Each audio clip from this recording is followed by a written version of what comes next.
कहानी की शुरुआत होती है अजय नाम के एक युवक से। अजय एक छोटे कस्बे में रहता है और पुरानी चीजों को खरीद कर बेचने का शौक रखता है। एक दिन वह पुराने कबाड़ के बाजार में जाता है।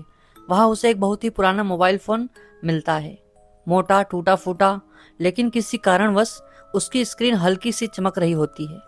दुकानदार कहता है, भाई इसे मत लेना, ये मोबाइल कई बार लौटकर मेरे पास आ चुका है। हर खरीदार इसे वापस कर देता है, लेकिन अजय सस्ते सौदे के लालच में वह मोबाइल खरीद लेता है।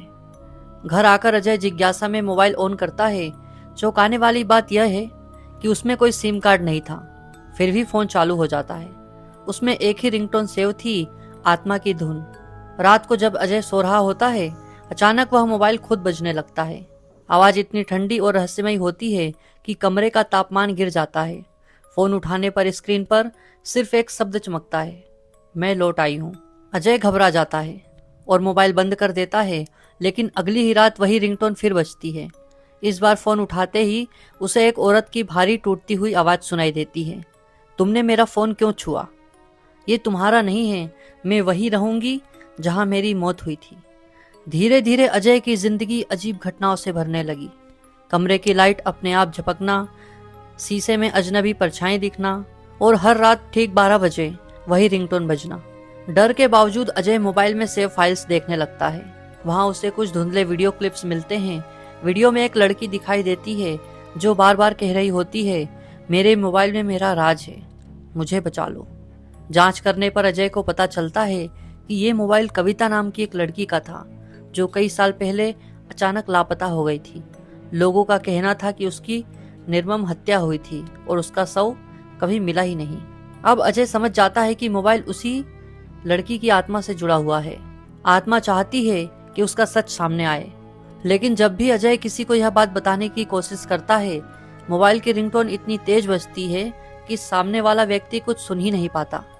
धीरे धीरे अजय को महसूस होता है कि कविता की आत्मा उसी से मदद चाहती है। एक रात अजय मोबाइल से आने वाले जीपीएस लोकेशन को फॉलो करता है। वह जगह एक पुरानी खंडहर फैक्ट्री निकलती है। अंदर अंधेरा, जंग लगी मशीनें और हर ओर सन्नाटा। मोबाइल की रिंगटोन अचानक अपने आप बजने लगती है और अजय को जमीन के एक हिस्से तक ले जाती है। वहां खोदने पर उसे एक स्त्री का कंकाल और टूटी चूड़ियां मिलती है। उसी क्षण हवा में एक ठंडी सरसराहट गूंजती है और वही लड़की की आत्मा प्रकट होती है।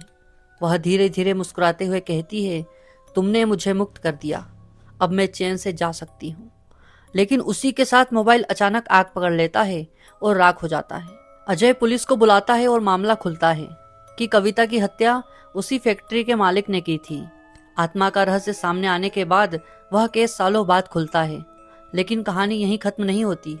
कुछ हफ्तों बाद अजय अपने घर में सो रहा होता है। अचानक उसकी नई स्मार्टफोन में वही डरावनी रिंगटोन बजती है। स्क्रीन पर लिखा आता है, धन्यवाद, लेकिन अब तुम्हारी बारी है। कमरा अंधेरे में डूब जाता है और कहानी यहीं पर सस्पेंस में समाप्त हो जाती है। अगर आपको ये वीडियो अच्छा लगा हो तो वीडियो को लाइक करें और चैनल को सब्सक्राइब करें। धन्यवाद।